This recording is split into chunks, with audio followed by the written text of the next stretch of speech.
Slide 1. Welcome to Networking and Health Information Exchange Basic Health Data Standards. This is Lecture F. This component, Networking and Health Information Exchange, addresses what is required to accomplish networking across and among disparate organizations who have heterogeneous systems. As one might imagine, this topic covers a lot of territory, fraught with new topics and a lot of acronyms. Our apologies, but that's what it is. We suggest you keep your glossary beside you as you study this material. Unit 4 covers basic health data standards and consists of 6 lectures. Over these 6 lectures, we will identify the set of standards necessary to establish semantic interoperability. Lecture F presents 3 related document standards that are in major use globally today. Slide 2. The objectives for this unit, Basic Health Data Standards, are to understand why it is necessary to use a common set of data elements with common names to be able to exchange and understand data from other places. Understand what is meant by semantic interoperability. Understand many of the sets of controlled vocabularies in use today, how they are used and who requires their use. Slide 3. Additional objectives for this unit, Basic Health Data Standards, are to understand the use, purpose, and interrelation among sets of controlled vocabularies in use today. Identify the more common controlled vocabularies in use today: ICD, CPT, DRG, NDC, RX norm, and LOINC. Identify the more common controlled vocabularies in use today: SNOMED, medicine, MEDRA, nursing terminologies, MESH, and UMLS. Understand data elements, attributes of data elements. Slide 4. Additional objectives for this unit, Basic Health Data Standards, are to understand the contribution of the master metadictionary of data elements to semantic interoperability. Explain how data structures can be built from basic data components. Explain how templates and archetypes facilitate networking and information interchange, and discuss clinical data architecture, CDA, continuity of care document, CCD, and continuity of care record, CCR standards. This lecture is the last of the series and focuses on a higher level of data structures. Slide 5. The CDA is a document markup standard that specifies the structure and semantics of clinical documents. The architecture should impose minimal constraints or requirements on document structure and content required for exchange. The CDA can include text, images, sounds, and other multimedia content. A CDA document can exist outside a message. The architecture specifies the schemas required for exchange. The CDA typically contains observations and services of a specific patient. The current version is Release 2, R2. We will begin by defining the term health. We often think of health as the absence of disease, but this is a somewhat narrow description of the term. In 1946, representatives of 61 countries attended the International Health Conference in New York to ratify the preamble to the Constitution of the World Health Organization, which is the specialized agency of the United Nations that deals with global health. The WHO definition of health is that health is the state of complete physical, mental, and social well-being, and not merely the absence of disease or infirmity. Thus, illness represents a state of poor health. Slide 6. This slide presents characteristics of the CDA. Persistence continues to exist in an unaltered state for a time period defined by local and regulatory requirements. It may or may not be important, depending on what happens on the receiving end. It can be stored as a persistent document, or its contents can be extracted and included in an EHR. Stewardship is maintained by an organization entrusted with its care. Its potential for authentication is an assemblage of information that is intended to be legally authenticated. Context establishes the default context for its contents. Wholeness means that authentication of a clinical document applies to the whole and does not apply to portions of the document without the full context of the document. Human readability means the contents can be read by a human. Why is this important? CDA can include both structured data for input into EHR in systems that have a structured EHR, or for systems that are text-based, can include human-readable narrative that can be directly displayed. In the absence of interoperability, this still provides a method for sharing data. Slide 7. The CDA specification is richly expressive and flexible. CDA uses XML as the markup language. It is based on the HL7 reference information model, and it uses the HL7 data types, which are consistent with the ISO data types. Data elements derive their meaning from the HL7 RIM. CDA uses HL7 data types. Document level, section level, and entry level templates can be used to constrain the generic CDA specification. Slide 8. The CDA allows a cost-effective implementation across a wide spectrum of systems, promotes longevity of all information encoded according to this architecture. It enables a wide range of post-exchange processing applications. It is compatible with a wide range of document creation applications. CDA documents are human-readable using widely available and commonly deployed XML-aware browsers and print drivers, and a generic CDA style sheet written in a standard style sheet language. The architecture must be scalable to accommodate fine-grained markup, such as highly structured text and coded data. The CDA promotes exchanges that are independent of the underlying transfer or storage mechanism. Slide 9. A CDA document is wrapped by a clinical document element. The major components of the CDA are a header and a body. The header includes all data necessary to identify the document, sender and receiver, date and time, and other data discussed in detail in a following slide. The body contains all the clinical data. The CDA is expressed in XML. The document wrapper is the XML tag clinical document with the ending tag clinical document. The body is wrapped by the tag structured body. Slide 10. Note the syntax for the XML markup language. An XML tag is expressed as tag. Data is identified by the data element name. Data has a value. These fields are identified by the XML tags. Each entry has a start tag and a stop tag. An example is start, code. Code equals 11488-4. Stop, code. Nested structures are indented to make it easier to see the structure of the content. Programs can check syntax, conformant document, to make sure all beginnings have an end and that structures are intact. Slide 11.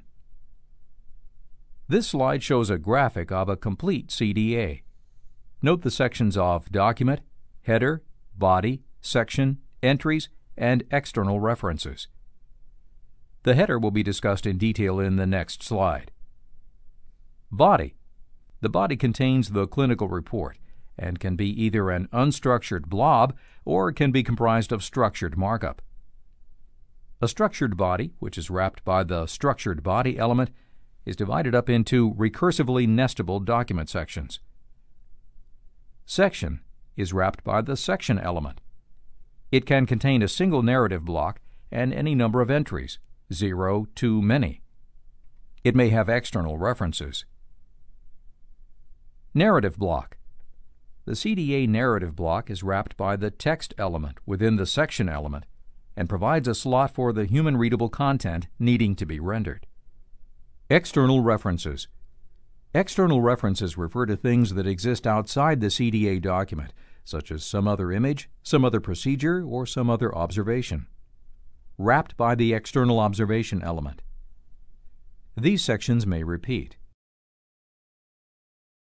Slide 12. This is the structure for the header. Author, confidentiality, data enterer, human language, informant, legal authenticator, participant, record target. The header sets the context for the entire body. However, structure can be changed within the document or for a section of a document. For example, the header can set the confidentiality as public, but within the document can set confidentiality to private for an indicated section. Slide 13. This slide shows the major components of the CDA with the XML tags in place. Creating an XML by hand will consist of putting in the specific tags, data names, and the data. Sections would be repeated as necessary. CDA conformance specifies the principles governing the representation of the narrative block, conformance requirements on the part of originators when populating the block, and recipients when rendering it. Within a document section, the narrative block represents content to be rendered, whereas CDA entries represent structured content provided for a computer. CDA entries encode content present in the narrative block of the same section. CDA external references always occur within the context of a CDA entry and are wrapped by the reference element. The CDA entry that wraps the external reference can be used to encode the specific portions of the external reference that are addressed in the narrative block. This hierarchical structure reflects the structural diagram on slide 11. Slide 14. The CDA specification permits the definition of many documents and identifies them by assigned codes. Sections within the document can also be identified by codes. Thus, it is possible to differentiate a consultation note CDA from a discharge summary CDA because the two will have distinct document codes in the document instance. An HL7 template provides a formal mechanism to say that a particular consultation note or discharge summary must contain certain sections, or that an assessment or plan section must contain certain observations. The CDA requirement for human readability guarantees that a receiver of a CDA document can algorithmically display the clinical content of the note on a standard web browser. CDA Release 2, with its blend of narrative and CDA entries, presents new challenges to this requirement. Slide 15. This example shows the use of rendering tags, in this case bold, to enhance the presentation of the data. Slide 16. This slide illustrates the use of a section code to identify and specify the content of a section equals past history. If there was no past history, that section would be omitted. Slide 17. The low-ink terminology set includes low-ink codes for CDA documents. Examples include 28568-4, Visit Note Emergency Department Physician, 34862-3, Admission Evaluation Note, Inpatient Attending General Medicine, 11488-4, Consultation Note, Setting Provider. Slide 18. The Continuity of Care document is the union of the ASTM-CCR standardized dataset that is used to constrain CDA specifically for a patient summary document. The approach taken in the development of CCD is to reflect the CCR requirements in a CDA R2 framework, and to do so in such a way that CDA is constrained in accordance with models being developed by other HL7 committees. This process has helped accelerate convergence within HL7 around a common clinical statement model, leading to closer collaboration with several domain committees, such as results, family history, allergies, problems, and medications. Slide 19. The sections of CCD have been extended beyond the CCR and now include payers, advance directives, support, functional status, problems, family history, social history, alerts, allergies, adverse events, medications, medical equipment, immunizations, vital signs, results, procedures, encounters, and plan of care. Slide 20. This slide shows a sample CCD. The section shown is the results section and provides the result for a hematology test. In this example, both low-ink codes and SNOMED CT codes are used. The date and time of the test are included as part of the result section. Slide 21. Another sample of a CCD section continues. This section provides laboratory results for a battery. Slide 22. The primary use case for the ASTM CCR is to provide a snapshot in time containing a summary of pertinent clinical, demographic, and administrative data for a specific patient. The CCR provides a patient health summary detail. It is a flexible document and can contain whatever the sender wishes. It provides relevant and timely core information about patients for exchange among patients. The CCR is available from ASTM at a cost. CCR uses the XML syntax. Slide 23. The CCR content includes demographics, diagnosis, problem list, medication, allergies, insurance, and care plan. Compare this content with the content of the CCD. Slide 24. This concludes basic health data standards. The increased power of these structured documents to enable interoperability holds great promise for HIT. The structure might be considered complicated, but the content is simple: data elements with XML tags.